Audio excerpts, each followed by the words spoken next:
জাপানে আয়োজিত ৩২তম আন্তর্জাতিক শিশু অঙ্কন প্রতিযোগিতায় সাফল্য অর্জন করল রাজ্যের দুই ছাত্র।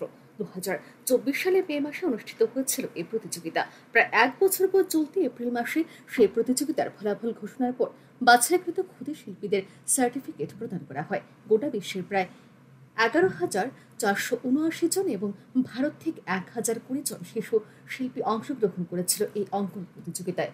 এর মধ্যে ত্রিপুরা ৬৮ জন শিশু শিল্পীও এতে অংশগ্রহণ করেছিল। এই প্রতিযোগিতায় প্রায় ২০০ জন শিশুকে পুরস্কৃত করা হয়।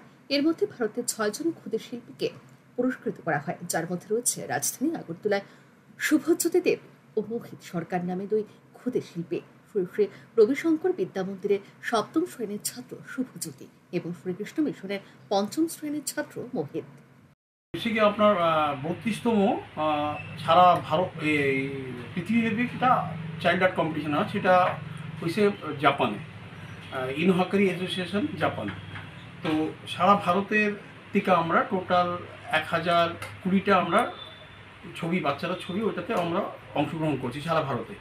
তার মধ্যে সারা ভারতের মধ্যে টোটাল ৬ জনরে জাপান থেকে পুরস্কৃত করা হয়েছিল। তার মধ্যে আমরা স্কুলে ২ জন স্টুডেন্ট, এক হচ্ছে মোহিত সরকার আর দ্বিতীয় হচ্ছে গিয়া শুভজ্যোতি দেব।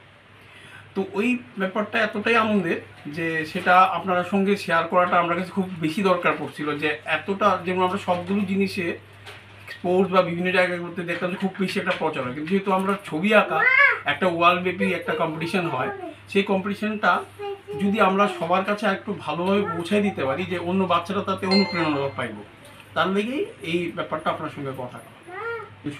ত্রিপুরা রাজ্যের কজন অংশগ্রহণ করেছিল?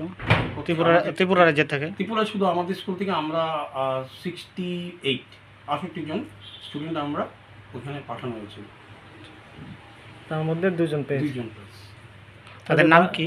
হ্যাঁ, তাদের নাম কি? তাদের নাম হচ্ছে শুভজ্যোতি দেব আর মোহিত সরকার। কোন স্কুলে পড়ে তারা?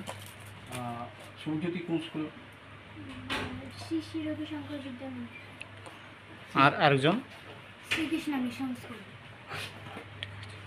এই দুই শিশুর সাফল্যে তাদের অভিভাবক থেকে শুরু করে তাদের অঙ্কন শিক্ষক এবং বিদ্যালয়ের শিক্ষক শিক্ষিকারা অত্যন্ত গর্বিত। এই দুই ক্ষুদে শিল্পীর সাফল্য অন্যান্য শিশুদের অনুপ্রেরণা যোগাবে বলে আশা ব্যক্ত করেন তাদের অঙ্কন গুরু। Bureau report, RE news.